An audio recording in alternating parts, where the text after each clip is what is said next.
Ladies and gentlemen of the 7th Congressional District of Pennsylvania, this is message number 3 regarding Joseph Sestak, your representative in Washington, D.C. Remember from our first 2 messages that Sestak voted yes for Obama's stimulus bill on February 13, 2009.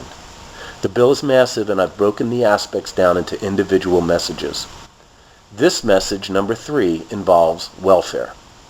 Sestak voted for a welfare spend-a-thon unknown to man, a massive down payment on Obama's promise to spread the wealth around. Remember Joe the plumber? This bill adds $1.34 trillion to the national debt over 10 years.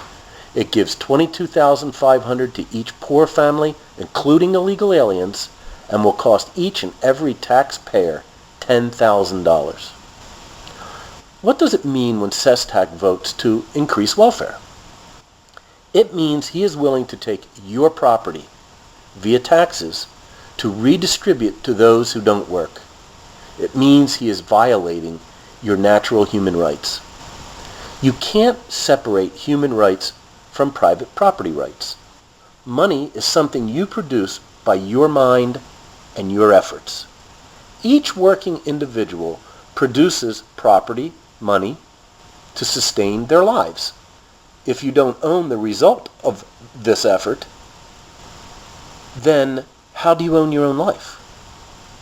I submit to you that when Sestak claims the right to redistribute your wealth produced by your work and energy, he is claiming the right to enslave you.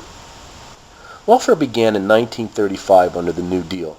It was targeted for children, but families with was added in 1960 due to the concerns that the programs discouraged marriage. Remember the welfare mom? She was paid more money for every illegitimate child she brought into the world. The Aid to Families with Dependent Children Act remained in effect until 1997, when President Bill Clinton reformed welfare with the Temporary Assistance to Needy Families Act. Clinton's changes shifted welfare to the states, and it did not reward the states if they added new families into the rolls of welfare.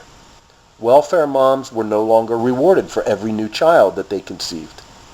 Clinton reduced the number of people on welfare by 68% in 10 years, from just over 12 million people to just under 4 million people in that time period. Obama's welfare plan reverses all these gains. It once again institutionalizes welfare at the federal level. It pays states bonuses up to $4 billion to increase their welfare caseloads. It pays 80% of the cost for each new family that a state enrolls onto welfare.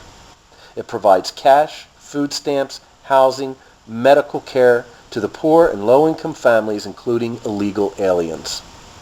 Each tax-paying American will be on the hook for $10,000. Sestak voted to take the fruit of your labor, money, your property, and redistribute it to those who don't work. Do you really want a representative that looks upon you as though you were a slave? I urge you to pass this message to friends and families in the 7th Congressional District of Pennsylvania. Thank you.